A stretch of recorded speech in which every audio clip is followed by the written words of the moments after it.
You were listening to episode number 36 of the Everything Ham Radio podcast. Today we're going to be talking about Coax. We're going to be talking about a new giveaway for this episode, and we're going to be talking about the Socorro Amateur Radio Association, as well as some upcoming events, some Hamfest, and some news a little later on. So stay tuned.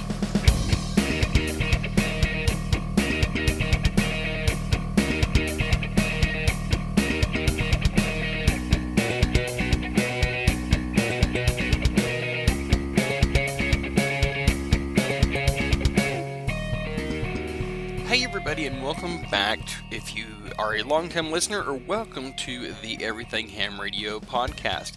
My name is Curtis. My call sign is Kilo 5 Charlie Lima Mike, and I am the host for this podcast. This podcast is released every Thursday morning, and you can find all the links that we're going to be talking about, as well as some additional information about this episode in the show notes at everythinghamradio.com/podcast/36. That's the number 36. You can find me on Facebook at facebook.com/everythinghamradio. You can find me on YouTube at youtube.com/everythinghamradio. On Twitter at K5CLM, and on a couple other social media platforms that I don't really use a lot, but I do post the new episodes on. You can find all the social media networks that I'm on the menu bar at the top of the page on the show notes under social. So, like I said, today we're going to be talking about Coax, and we're going to be talking about a new giveaway as well. Going to have a little bit more details about that, but if you have looked at some of my tweets for the last episode, and I believe I said it in the last episode as well, Gigaparts has given me a Nanook case, and this case is a pretty awesome case. I've checked it out. I've checked out their website, all the different YouTube videos and stuff, and these things are awesome. They're kind of like a Pelican case, if you've ever used one of those. But these Nanook cases, they're watertight. They are built at a company out of Canada, and they have all sorts of different features that you can use. Some of them are on wheels, have those little extendable handle things, like on a suitcase luggage or something like that. They're foam insulated. They have, little fully customizable foam inside that you can use for like your radios or a drone, computers, test equipment, whatever you want. You can put in these things, and it's going to keep it safe. They even have built-in like little shelf lips on the bottom and on the top that you can put like a circuit board type thing in it, make it for like a command station or something, if you will. But these things are really awesome. I will have links to both their website. I'm going to put a couple of videos about the cases themselves in the show notes, so make sure and check that out as well. And I'm also going to put on how you can get a 10% discount from Gigaparts on a new case, how you can enter to win the one that was given to me to give away to y'all. So stay tuned a little bit later for all that information, and we'll have that a little later. As far as our topic of today we are talking about Coax and some of the uses for it, how, what kind of things to use. There's a lot of information on coaxes, and a lot of debate as well. So, let's go ahead and get started on that. What do you say? Alright, so for the topic of today, like I said, we are talking about Coax. Now, Coax has a lot of different choices and a lot of different uses, really, on what size you need, how long your run's gonna be. There's so many factors that you have to have a lot of different choices. Now, if you're talking about a mobile installation, like in your car, where you're only going to have a short run, your coax is not really going to be the most critical component of your installation. Now, granted, you still need to do things right. You still need to make sure that if you take the end off of the connector, that you put it on right, that you don't do certain things. You don't want to shut the coax in a door or in a window, or make a hard turn by putting your mag mount on your trunk and just going out the back of the lid. I personally am guilty of that. It will break the antenna. It could damage the antenna. If you shut it in the door, it will smash, not the antenna, the coax. If you shut it in a door frame or something like that, it will smash it, and you could have problems. So there are things that you have to look at, even with the mobile installation, and we're going to talk a little bit about that, okay? As far as your short runs go, like I said, you don't really have a whole lot to worry about on which type to use. I would recommend you use either just what comes with the antenna. Normally, that's pretty decent. But if you are the perfectionist type, I would go with like at least a RG8X. The RG58 is a decent enough coax to work with a short run, the 8-foot or even possibly 12-foot that comes with the antenna. It will work. You're not going to have a whole lot of line loss with a RG58, and if memory serves me correctly, I mean it's like for a 10-foot run, an RG58 has 1.2 dB loss, so it's really not that bad. You're gonna lose probably maybe 5 to 10 watts through your coax. But if you are the perfectionist and you want to go a little bit higher, you can go with like the RG8X or something like that. And for a 10-foot, you're looking at 1.1. So you don't really gain a whole lot. But if you go with like an RG8, then you have a 0.55 dB loss over a 10-foot. So there are different things. I am going to put a chart, actually several charts in the show notes, so make sure you check that out.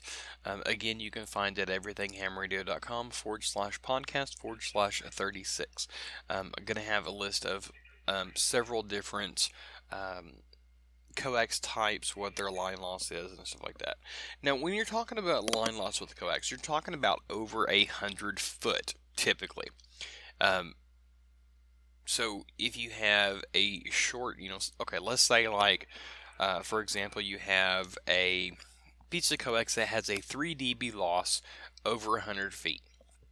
And let's just go with like the, since I have the chart here up, let's actually just do this a little bit better, okay? We talked about the RG58. The RG58 over 100 foot has a 4.6 dB loss. That means that you lose more than half your power in your coax if you have a 100-foot run. Every 3 dB, you either double or you half your output power. So with this 4.6, and you say you have a 100-foot or 100-watt transmitter, your first 3 dB, you'll drop your output power from 100 to 50 watts. And then if you have, say, 6 dB loss, then your next thing would be 25. Your next 100 foot would be a 25 loss. So with the 4.6, you have, if you lose 50 on the first 3 dB, and then half of that would be 25, so you're looking at about a 7 or so watt, doing math in my head here, about 7.5 or something like that. No, I guess it would be about 8 and 3 is 24, so about 8 watts per 1 dB. So with the 4.6, you're going to lose half of it, so you're going to go from 100 to 50, and then you're going to lose about probably another 10-12 watts or so. So for a 100-watt transmitter, you're going to end up with probably about 37 or so watts that you're going to be putting out. So with coax, it is a it is a real concern, especially if you skimp on it. I've heard several times, and I've, in real life, in my personal life, in my station, I've done this and regretted it. The coax is probably the thing that you need to invest in. And by investing, I'm saying get the best that you can afford when you can. Don't go out and buy a $1,000 radio and a $250 antenna, and then buy a cheap RG58 coax, because unless you are having a major change in your signal, or well, I'm getting a little ahead of myself on that thought process there. But even with the best transmitter and the best antenna, if you skimp on the coax, you're going to regret it. You're going to have a lot of line loss. And like I said, even with, if you have a 100-foot run, you're losing like 66% of your output power through that coax. So it's better to go a little higher on the coax, because it will last long, and if you buy really good stuff, you're going to have that coax forever. I mean, it's probably going to outlast your antenna for sure. But anyways, with the coax, don't skimp on it. Buy the best that you can, rather than skimping. Now, if you have, say, a 100-foot run, say you have a 60-foot tower, and it's like 30 foot from your house, and then another couple feet or so up at the top and at the bottom and stuff like that. So you're going to have about a 100-foot run. I would go with at the very least, I would go with like an RG8. If you can afford it, you can go with like a 9913 or an LMR 400, something like that. Both of those have like a 0.9 dB loss over 100 foot, and you can still get it relatively cheap. After you get higher than that, like the LMR 500 or 600, you're looking at some money. And then, you get into hardline and stuff like that. Then you're really talking about money, and granted, they have very low loss, but that's typically used on like repeaters and stuff, not for a home station. Unless you have a lot of money. If you have a lot of money and you want to get the best money combined, you're a perfectionist, then please, by all means, get like a hardline or something, and you're going to love it. But anyways, with coax, get the best that you can. Don't skimp on it, and make sure that you do a installation properly. Because not only with the coax, the actual coax itself, but then you also have the end connectors, the connectors that are on the ends of each end. Now, if you get like, say you go out and you buy you some LMR 400, and you want to put a connector on it. Well, rather than actually, you spent the money to buy the good coax, but then maybe you were at Hamfest when you bought it, or at a Hamfest when you bought it, and the connectors that you bought to put on it were just those cheap, 25 cent, 50 cent a piece PL259 connectors. You're going to regret that too.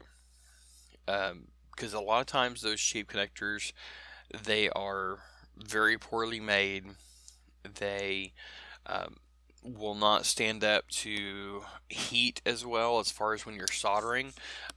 If you don't solder it right, or you don't do it right when you're soldering it on, you can melt the insulation inside the center connector, and it doesn't really work all out. So if you're gonna spend the money for some good stuff, if you're gonna spend, the 100, 200 bucks or whatever for the good stuff, spend the extra money on the connectors as well.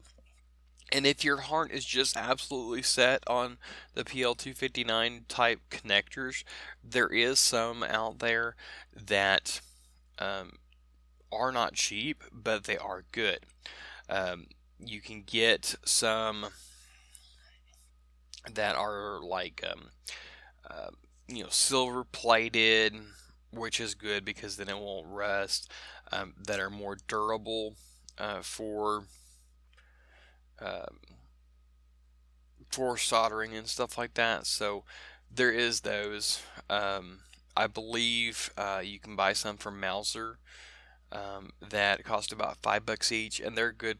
They're good quality, and they're silver plated and Teflon insulated. So if you want to buy the good stuff, you can do something like that. Mauser, RF connections.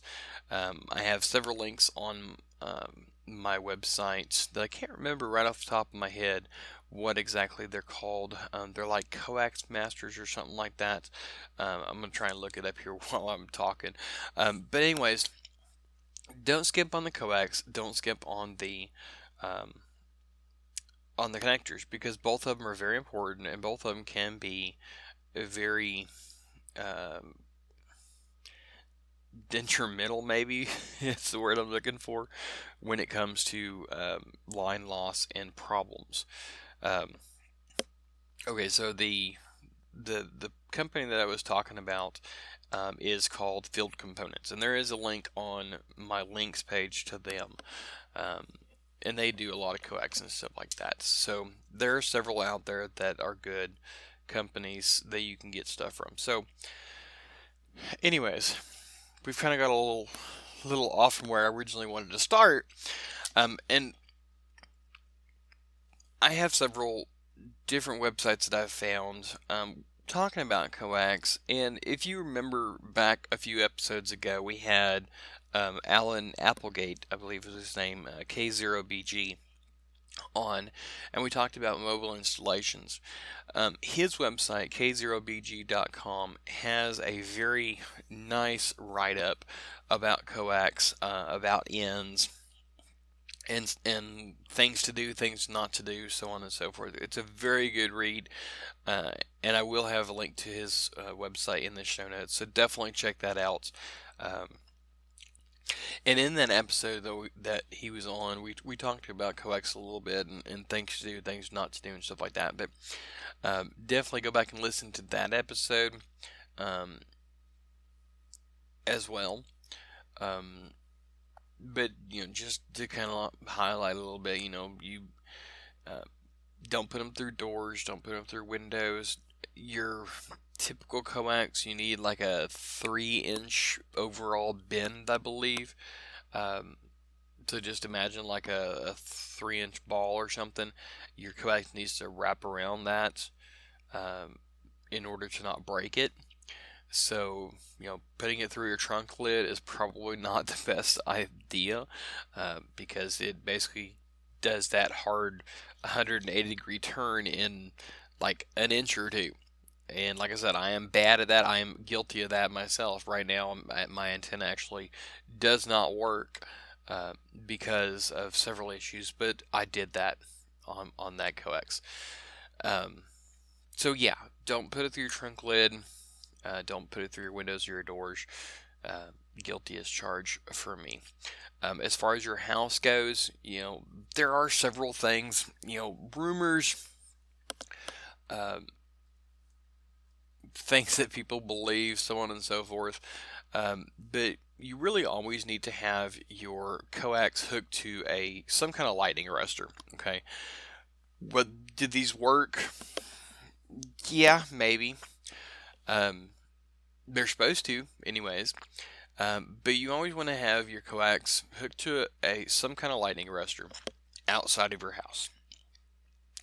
And basically, what these are is you have two, typically either SO239 connectors on it, or maybe N connectors on it. that you hook your coax to, and then a ground rod coming from it. And it will have some type of fuse inside of it that will break if lightning goes down your coax. At least that's the way it's supposed to work. And then it'll go from the coax to the ground. Lightning pretty much has a mind of its own. It pretty much goes where it wants. But it also typically goes in pretty much a straight line because it's traveling so fast. It's hard to do like a hard 90-degree turn, or at least in theory. So what I do with my coax, and I might be wrong with this, and somebody might say, "What do you do that for?"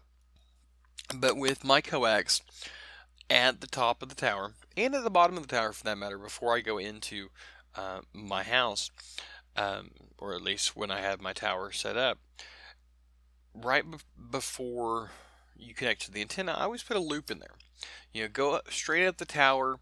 Whenever you go to your step out or connect to your antenna or whatever, do a little loop. Do like a foot loop or 2-foot loop or something like that in your coax, and then connect it to the antenna. Not only will that give you the turning radius that you need for, so you don't break your antenna or your coax, but also, in theory, like I said, lightning goes in a straight line. So it will hit that circle area and not continue, in theory, again. So put a loop in at the top, and then at the bottom, before it goes into your house, you can put another loop, or at the very least put a dip in it, okay? And by dip, I mean, go down, if your coax goes into your house at, say, 2 foot up from your foundation or 3 foot up from your foundation, go down your tower, if it's connected to your house, go down your tower and go lower than where it's going to go into your house at. And then come back up and go into your house. And this potentially could make it where the lightning will go straight down into the ground. But also this works as a rain water issues. Okay, a lot of times when your coax gets super wet when it's raining, the water just runs down your coax, just kind of seeps down through your coax, kind of like a cup that has condensation on the outside. The little water droplets running down the side of it. And if you have this little dip in there, the water will go down there and then won't go back up. So it won't go back up to the level that goes into your house, so you're not going to go water in your house. So that kind of works twofold. I also do this with my any power cords that I have to potentially help them as well. I have that on the laptop power cord that I'm using right now. I have it tied in a knot. It's not a full-on pull it tight knot. It's kind of a loop knot. And again, the theory is that lightning or any surge or something like that travels in a straight line, and when it hits that curved area, it's not going to continue. Again, is it accurate? Will it work? I don't know. But why not try it? It's not hurting anything, right? And if it saves your computer or saves your charger for your phone or whatever, then great. But those are two things that I do. Okay. The other, I think, really big debate in coax is the difference between your 50 ohm coaxes and your 75 ohm coaxes. The 75 ohm coaxes are super easy to get a hold of. The 75 ohm coaxes are things like the RG59, the RG6. Those are the two main ones that I've heard of, that I hear of quite regularly. And the reason is because the 75 ohm coaxes are used for television and your antennas for your television antenna and stuff like that, for your satellite dish, all that is a 75 ohm coax. Now, some people say that you can use a 75 ohm coax on amateur radio, even though amateur radio requires 50 ohm. That is true to a degree, but you have to be willing to take a loss, because that mismatch between the 50 ohm and the 75 ohm, you'll probably end up losing a big portion of your output power. Some places that I read, it says that you lose half of your output transmitting power if you have a mismatch on your coax. Now, you can, hook up a tuner and potentially get it right. Is it going to work out totally? Who knows? That's beyond me. That would be a question to ask Alan or something like that. So, yeah, you can use it, but just stick to 50 ohm. Yeah, it's going to be a little bit more expensive, but like I said earlier, your coax is one of the places that you shouldn't skimp on your money. Don't buy the cheapest stuff. Buy the good stuff. You will enjoy it much better.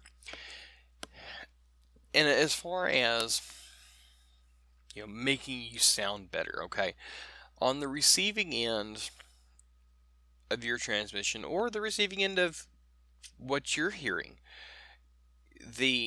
not so much that, but the receiving end that you're putting out to whoever you're talking to, a 3 dB change is not going to be very noticeable.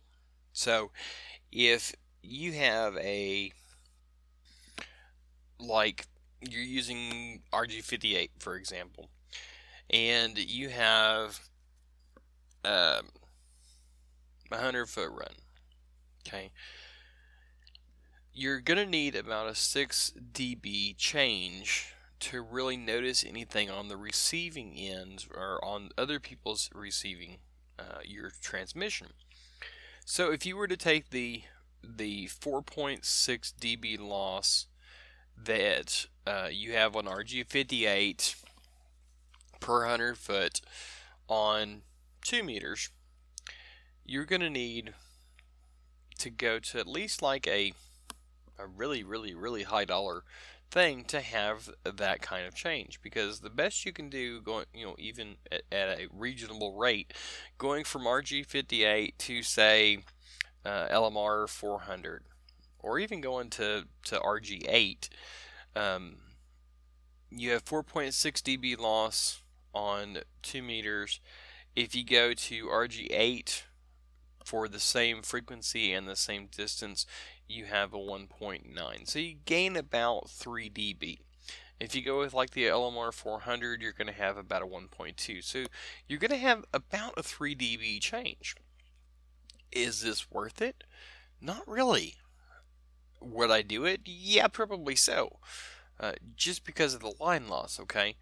But if you're going from like a RG8 to an LMR 400, is it going to be worth it? Absolutely not.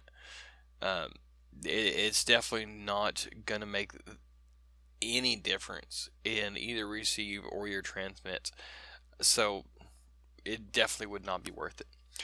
Now, if you had like a 500-foot tower or something like that, and you had RG8 on it, then over that 500 foot, you would lose,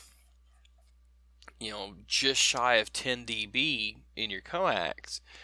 And using LMR 400, you would have about 6 or so, maybe a little bit more than 6 dB loss. So the difference, between the approximately 10 dB loss and a little bit more than 6, that's 4 dB. So would it make a whole lot of difference? Probably not. But would it be worth changing it? Maybe so. But still, you want to shoot for right about a 6 dB change if you're planning on buying different coax or a different antenna or something like that. So that's kind of like the magic number that you should really shoot for, is a 6 dB. And it really all depends on your setup on what you should buy.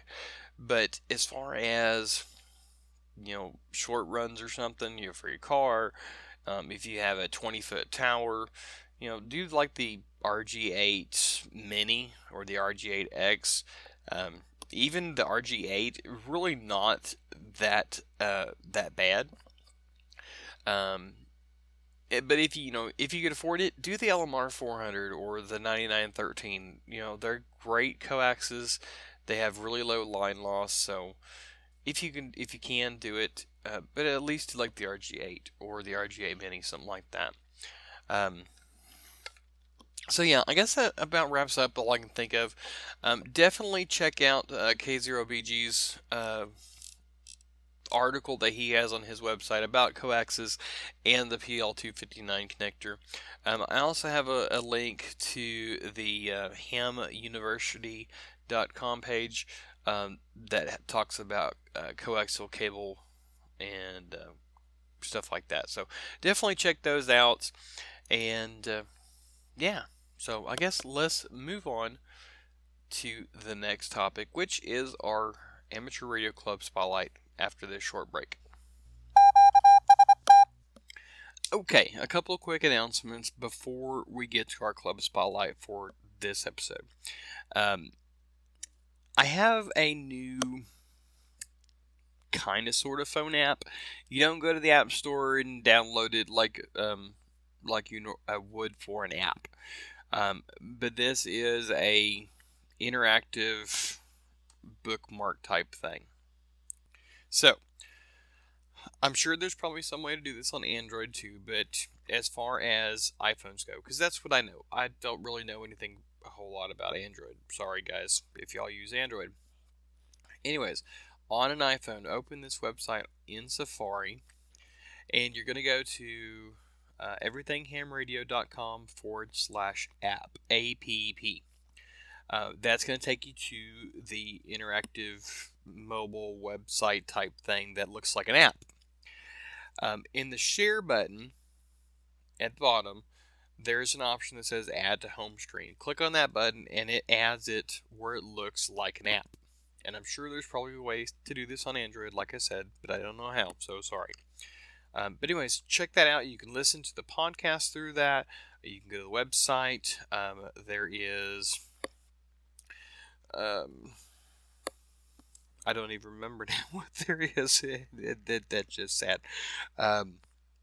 There is my Facebook, Twitter, stuff like that. There's a live chat that if there's more than one person using the app, they can actually talk together. And there's also a thing called forums. And I want to talk about that just a minute real fast. If you go into forums, it has just a listener questionnaire, and it just has some general questions: your name, email, call sign if you have it. I want to ask everybody to actually check this out. I'm actually going to put it on the website as well. And it's just a short little questionnaire, maybe 10 questions or so. Let me know what you think about this podcast and your overall experience, what you'd rate it, stuff like that. If you have any suggestions, you can also leave it on there. But I will have a link to this questionnaire as well in the show notes. So please head on over there and check that out. Set up the app on your phone. Like I said, you can listen to the podcast episodes on there. Data rates will apply if you're not on Wi-Fi, so just be aware of that. Okay, so on to the next topic, the giveaway. Now, I've talked a little bit about this case, and I really want y'all to check it out. But this case is awesome. Y'all really need to take my word for it because these cases are really, really neat. It is a Nanook 904 case, okay? Now, this case is probably, I want to say probably about 10 inches wide or so. And it's probably about 8 or so inches wide maybe, and about 4.5 inches tall. And that's the outside. The inside, okay, I found the specs here. The inside is 8.4 inches long, 6 inches wide, and 3.7 inches high. And it weighs like 1.6 pounds before you put all your stuff in it. So it is really neat. And so here's the answer to the question that I'm sure y'all have all been waiting for 35 minutes or so. How do you enter to win this case? In the giveaways that we've done in the past, we've done it over email, and I think that's probably a pretty good way to do it until I get something else figured out. So what you do, send me an email to k5clm@everythinghamradio.com. In the subject, put Nanook. That's November Alpha November Uniform Kilo. NANUK. In the subject line. And in the body, put your name and your call sign if you have one. If you want to put your address in there, you can. You don't have to. I can always hit you up afterwards. So, like I said, this will go until the 21st at 11:59 p.m. Central Time. And then I will pick a random number out of all the entries, and that's who will win it. I will get in contact with you afterwards. So, all that being said, if you don't win this case, there is another way that you can get it. Of course, you can buy it. These cases are not that expensive, but they are awesome cases. You can get them through Gigaparts right now, super cheap. They are like $40 or so, I think. And if you enter the coupon code of EHR10, that's Everything Ham Radio 10, in the coupon code spot at checkout, you will get 10% off. So these cases run like $40. You get 10% off, you get $4 off, so it'll be $36. You can't beat that, right? So these things can be used for anything and everything. I really want one so bad. So I think I'm going to have to buy it. Unfortunately, I can't use the coupon code, though. But anyways, I am definitely going to get me one of these cases, so y'all definitely need to get you one as well. They have so many uses, and they keep your equipment safe. So head on over to gigaparts.com and buy you one. Enter the coupon code of EHR10 at checkout and get that 10% off. Whether you win it or not, I mean, go over there now. Go do it right now. If this is something that you want to get, go and do it. Go buy it. If you win it, great. You have 2 cases. You can't beat that. Okay, so I guess that pretty much wraps up the couple announcements that I had. So, let's get on to our Amateur Radio Club Spotlight for this episode. And we are going to be talking about the Socorro Amateur Radio Association. So, hang on tight. Here we go. Alrighty, so in this episode, we are talking about the Socorro Amateur Radio Association and the Amateur Radio Club Spotlight. You can find their website at socorroara.org. That's SOCORROARA.org. And I will have links in the show notes to their website.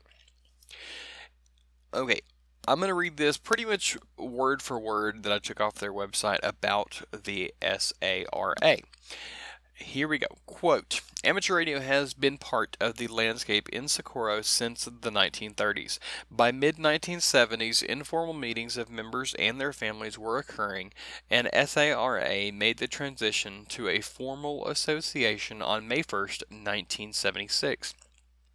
Although participation in the association has ebbed and flowed since, SARA has remained a vital element of both the amateur radio and the Socorro communities since its foundation. Although a smaller southwest community, Socorro is very high-tech. The ARRL featured Socorro and the SARA in the QST article, quote, Socorro, New Mexico, Ham City, USA, ? You can find that in the QST magazine of December 1976, pages 43 through 45. The article was written by Dave Finley, N1IRZ, that highlighted the area's high per capita interest in amateur radio. New Mexico Tech is a high-quality Socorro-based university offering bachelor's degree through doctorates in science, mathematics, and engineering disciplines. The NSF-funded National Radio Astronomy Observatory is located on the NMT campus and coordinates activities with a very large array and very large baseline array. Employees from diverse research endeavors ranging from geophysics to defense makes Socorro and SARA their home. So, there you go, end quote. It sounds like this area is very popular to the amateur radio community, and I can understand why. I mean, the observatory and the university, it sounds like they're very technical based, so ham radio fits right in there. Okay, so what kind of stuff do they have? Yeah. They have a repeater. Actually, they have two repeaters built into one. They have a 146.68 repeater with a negative offset, and it has, and this kind of confused me, I don't know exactly how this works, but it has either a 100 tone or a 123 tone on its input. I guess maybe both of them work, I'm not sure. The output tone is 123. The repeater is located on Socorro Peak. And like I said, they have this kind of built into two. So this one, they have a 444.50 D-star repeater. From what I understand, it's in the same repeater cabinet and all that good stuff. So two repeaters, 146.68 and 444.5 D-star repeater. Okay, they have 3 nets that they do. They do a weekly Socorro Aries net on Wednesdays at 19:30 hours on the 146.68 repeater. They have a weekly Tri-County Aries net on Thursdays at 19:30, and they use the URF MSI system. Not sure exactly what that is, but I'm guessing it's probably like a local network type thing. They take check-ins via the 146.68 repeater, even though it's not linked. They have a New Mexico D-Star net on Thursdays at 2000 hours on D-Star REF055A. I'm guessing that's a room number. I don't know a whole lot about D-Star, but that's what it sounds like to me.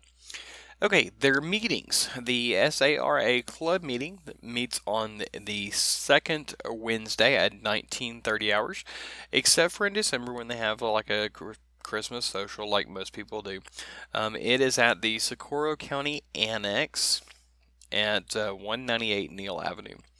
They also have several informal ones. You can typically find SAR members at Burger King for coffee every Saturday morning from about 8 o'clock until about 9:30.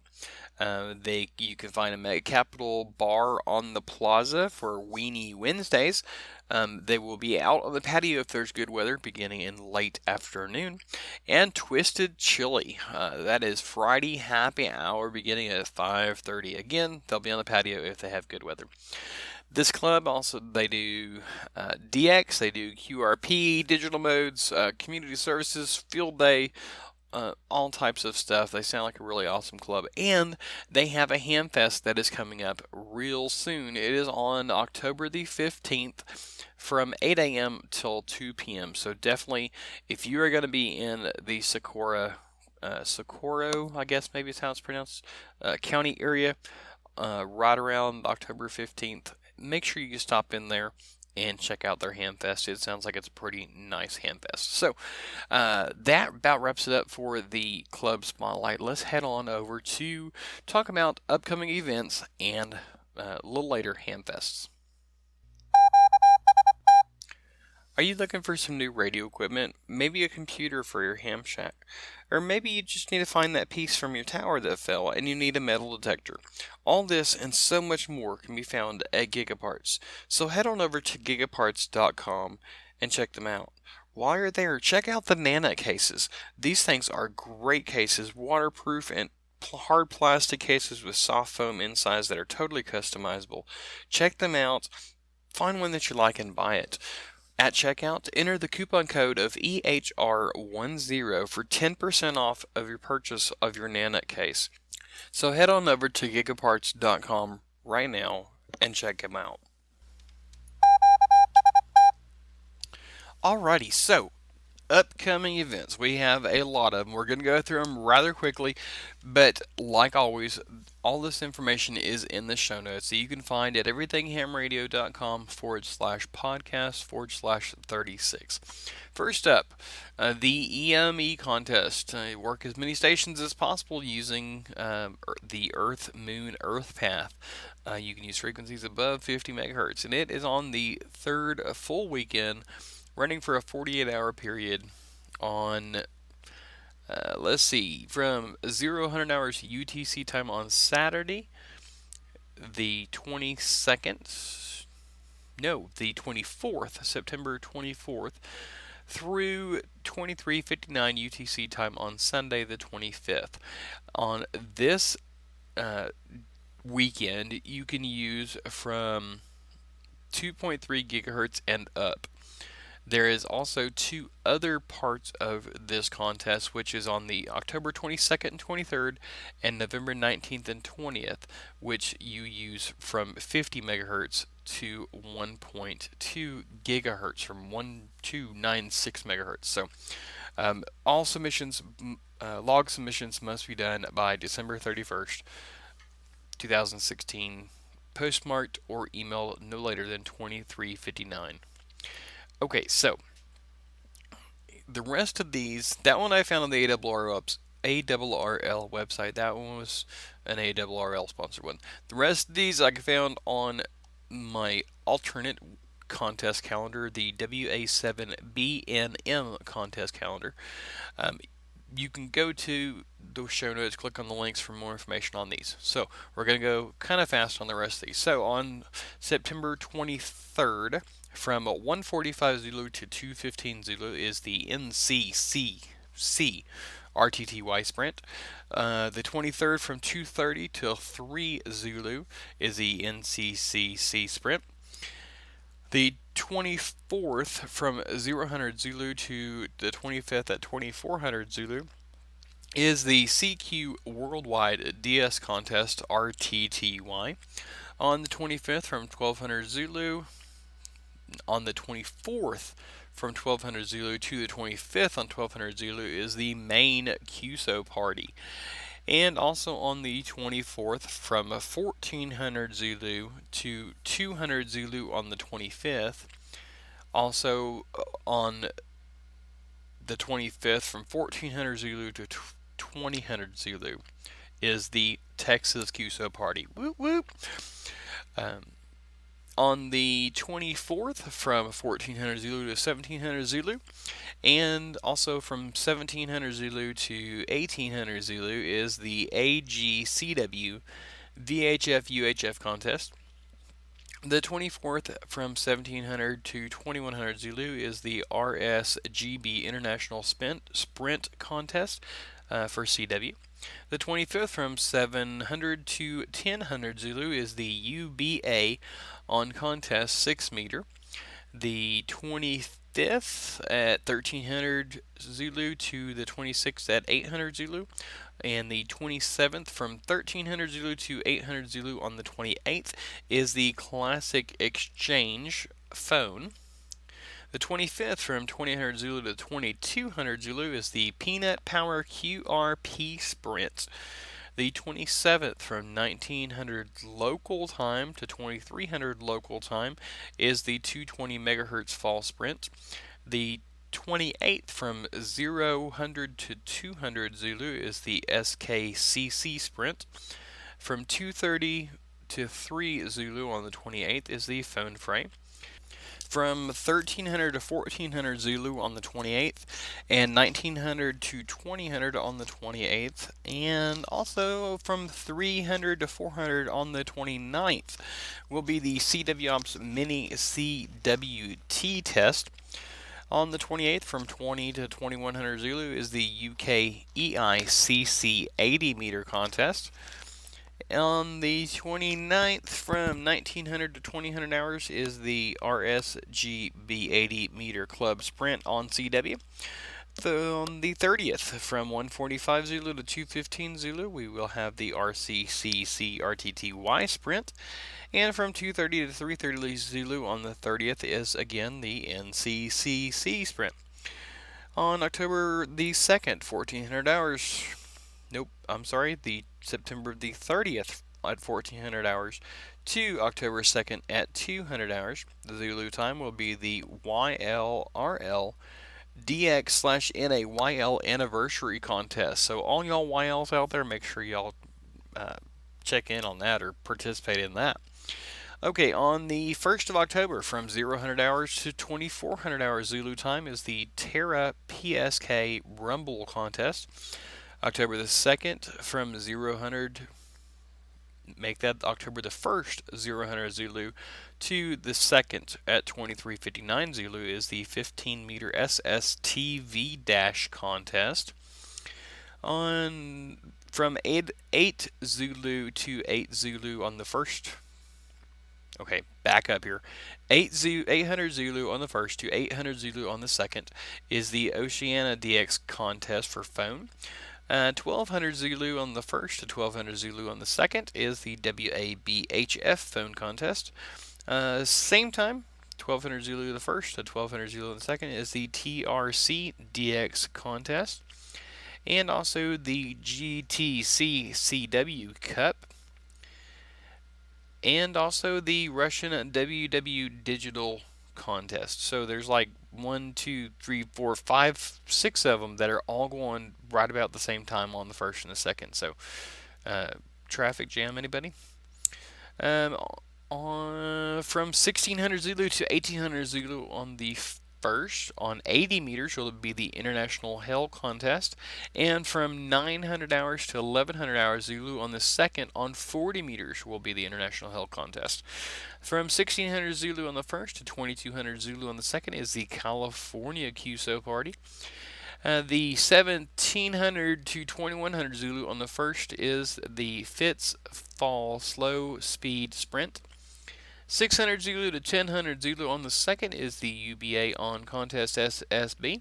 And last but definitely not least, from 700 to 1900 Zulu on the 2nd is the RSGB International DX contest. Alrighty, that is all of the contest or QSO parties that are on the ARRL and WA7BNM contest calendar for the next 2 weekends. That's a lot. Okay, so let's move on to Hamfest, shall we?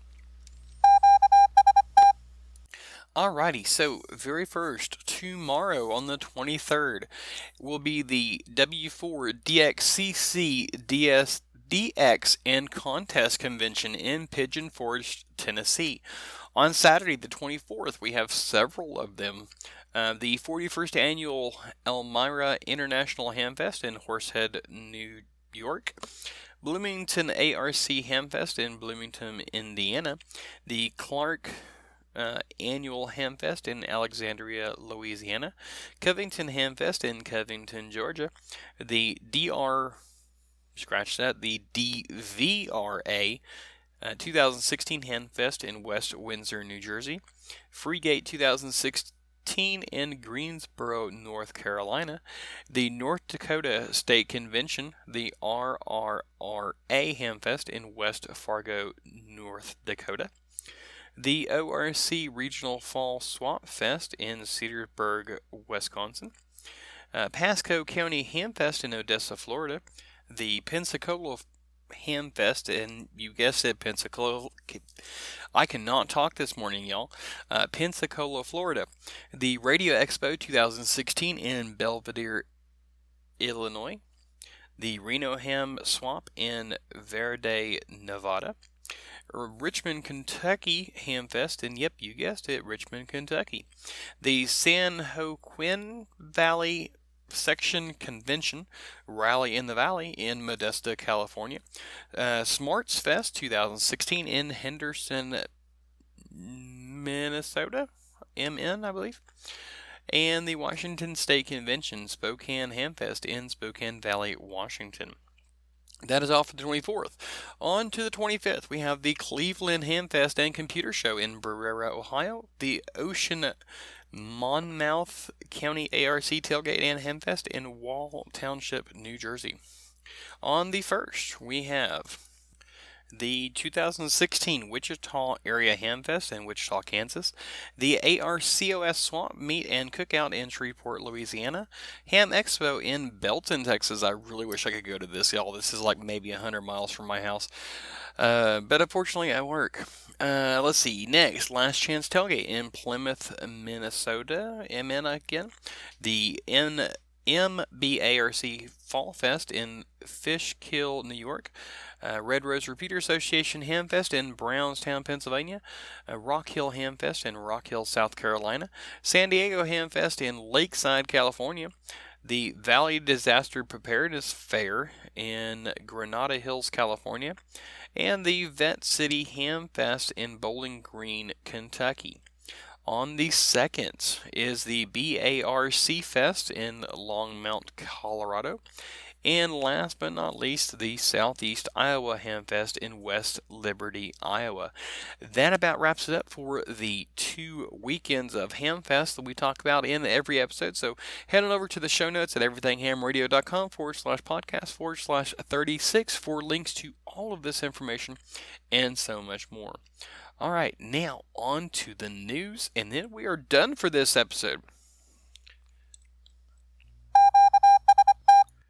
Alrighty, so for the news of this episode, we got 3 things that I found really interesting, and I figured I would pass it on to y'all. First off, many of you have heard about the Amateur Radio Parity Act. Well, as of September the 14th, that was the day before the last episode went out, the Amateur Radio Parity Act passed the U.S. House of Representatives. That is the H.R. 1301 bill. Now, there has been debate on both sides of the aisle on this. And basically, if you don't know what this is, this bill is to allow amateur radio operators to put up antennas if they live in a homeowners association. A lot of homeowner associations do not allow any external antennas for cosmetic reasons, I guess. Now, this bill does not make it where you can just direct whatever you want. It still has to be some kind of semblance, and the antenna does have to be approved, but this gives amateur radio operators a little bit more leeway when it comes to erecting antennas. And the reasoning behind this is because, we as amateur radio operators, we do a lot with emergency services, especially in storms and stuff like that. And if we can't have antennas up on our house, then it can be hard to do. Well, it has passed the U.S. House of Representatives, but now it has to pass the Senate. So basically, the Senate version, what was it called? The S-1685 was the bill that was in the Senate. It's basically null and void. Since H.R. 1301 has passed the House, it will now be sent over to the Senate to vote on. So all of our focus now needs to be focused on our 2 senators in your area. So super easy to do, just like it was with the House. You can go to the ARRL website and super easy. You put in your zip code, your name and your address, and you press enter, and basically an email will be sent to the senators that serve your area in support of this bill. So a couple quotes here, okay? From the ARRL president, Rick Roderick, K5UR, he said, and I quote, "This is a huge step in our efforts to enact legislation that will allow radio amateurs who live in deed-restricted communities the ability to construct an effective outdoor antenna." He continues to say, "Thanks to everyone for your help in this effort thus far. Now we must turn our full attention to getting the bill passed into the Senate." End quote. We are halfway there. It has passed the House, so now we need to work on the Senate and getting it through there. People like the FCC president has said things basically like he strongly supports this legislation, and that is a direct quote from the FCC chairman Tom Wheeler. Many things can come from this bill, I feel, and I know there are some that agree and some that don't agree. I mean, some people say that if you live in a homeowner, or if you buy a house in a homeowner association, you're signing a contract that you won't do it. Well, there needs to be some kind of leeway. So now that it has passed the House, let's see if we can get it through the Senate and get this bill passed to help us. Okay, so moving on.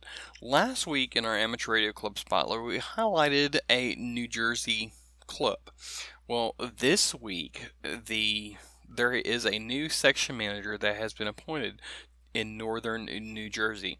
Steve Ostrov, K2SO of Elizabeth, New Jersey, has been appointed as the ARRL Northern New Jersey Section Manager effective September the 16th. He takes the reins of the Northern New Jersey Field Organization after Richard Cron, into SMV, announced that he was stepping down. Cron of Manalapan, I believe, has served as a Northern New Jersey Section Manager since July of 2008.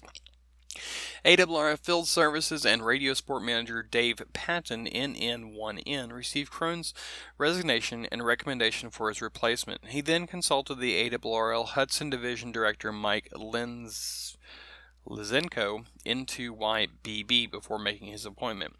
Ostrov will complete the current term of office that extends until June 30th, 2017. Ostrov has served as the Assistant Section Manager in Northern New Jersey since 2009 and was the Section Emergency Coordinator from 2001 to 2008. He is currently a District Emergency Coordinator, Official Emergency Station, and Official Relay Station. So congratulations to Steve Ostrov for his appointment to the Northern New Jersey Section Manager. Okay, and the last thing we're going to talk about is a new net. It is the Skywarn Youth on the Air net. On September the 14th, this was put out on the ARRL News. The Skywarn Youth on the Air net is on the air, encouraging young radio amateurs to get on the air and learn about Skywarn Weather Spotting Network and basic weather facts. The Skywarn Youth Net meets on most Southwest Missouri Skywarn repeaters Sunday evening at 7:30 p.m. Central Time and is open to all hams via Echolink. The net will first take check-ins from younger hams ages 25 and younger. The net will also offer an opportunity for participation by unlicensed young people in ham radio households who may be interested in obtaining a ham ticket. Quote, "As the net grows and evolves, we hope to create and present brief educational segments," said George, I know I'm going to butcher this name, Sphere maybe, KJ6TQ. He goes on to say, "We invite all young hams, their family, and the amateur radio community in general to check into this net. Young hams are the future of this hobby, and we encourage them to get involved, to get out on the air and talk, and invite their friends to become hams as well." The Skywarn Youth Net is held on Missouri linked repeaters in Fordland, Springfield, 145.49 MHz with a 136.5 tone, Joplin on 145.35 MHz with a 91.5 tone, Walnut Grove on 147.33 with a 162.2 tone, Buffalo on the 147.18 repeater with a 136.5 tone, and the Branson repeater on 147.15 MHz with a 162.2 tone. As as well as a Echolink node 291849. Again, that's 291849, or you can find it at NNWS-R.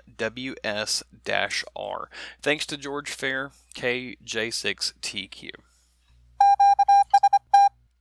Alright, and that wraps up this episode. Again, I would like to thank everyone for listening to this episode of the Everything Ham Radio podcast. Again, you can find all the links that we've talked about in today's episode, as well as some additional information in the show notes at everythinghamradio.com/podcast/36. That's the number 36. If you would like to receive emails on when I publish a new podcast episode or a new blog post, you can subscribe to my email list at everythinghamradio.com/subscribe. Also, please follow me on Facebook at facebook.com/everythinghamradio, on YouTube at youtube.com/everythinghamradio, and on Twitter at K5CLM. Also, don't forget to enter to win the Nanook 904 case. Simply send me an email to K5CLM at everythinghamradio.com with the keyword Nanook, N-A-N-U-K, in the subject line. Please put your name and call sign, if you have one, in the body of the message. If you like what you heard here, please share it with your friends. Give me a rating and an honest review on iTunes or Stitcher Radio. And until next time, this is K5CLM signing out. 73, y'all.